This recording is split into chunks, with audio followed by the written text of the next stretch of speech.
So Jasmine, how does it feel after presenting the Golden Tracks 2018?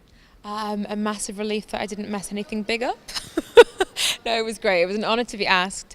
I really enjoyed being up there, and it's nice to see athletics through a different lens, to be part of celebrating it and not just down on the track. And what was it like to see Deena win the award, one of your closest friends, and be so close to her in such a big moment? I was so proud, and it was so nice to be able to interview her. Me and Deena have grown up together in this sport, so it's so great to see her getting the success that I've always known she's capable of, and it's inspiring, it's motivating, because if my mate from however many years ago can do it, hopefully I can too. And well, onto your career, you obviously performed in Berlin. You almost got in the medals with that fourth place. I saw your face afterwards. You looked disappointed, but you must be proud of yourself for what you achieved. I am. It's a very different year to last year. Last year I was disappointed because I was underperforming, whereas this year I was disappointed because I just missed out on a medal. It's very different. I didn't underperform.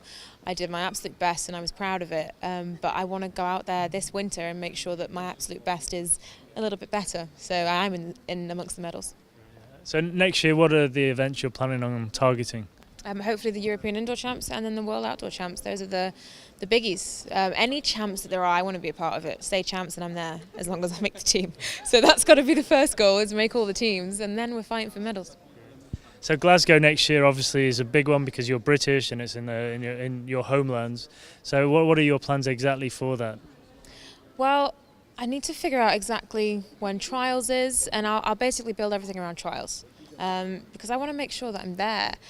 And I want to make sure that I'm fighting for it. I think the last European Indoors I was 6th, I think. So obviously I want to improve on that. I have a European Outdoor medal, so really I'm always aiming for the medals. And with the years that we have coming up, in 2 years' time it's the Olympic Games. I really want to be in the mix. So everywhere I go now, I'm aiming for medals. I have to ask you this. You're a bit of an inspiration to young people out there on social media, both for your athletics, also for your personality and for your singing. So what advice would you give any youngsters who wanted to be like you? I think do the things you love and don't limit that to one thing.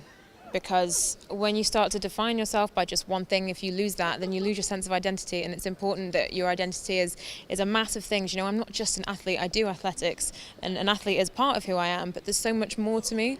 And I think it's important for everyone to have that. I think that's what makes life so rich. Perfect. Well, thank you very much for joining us, and thanks for your time.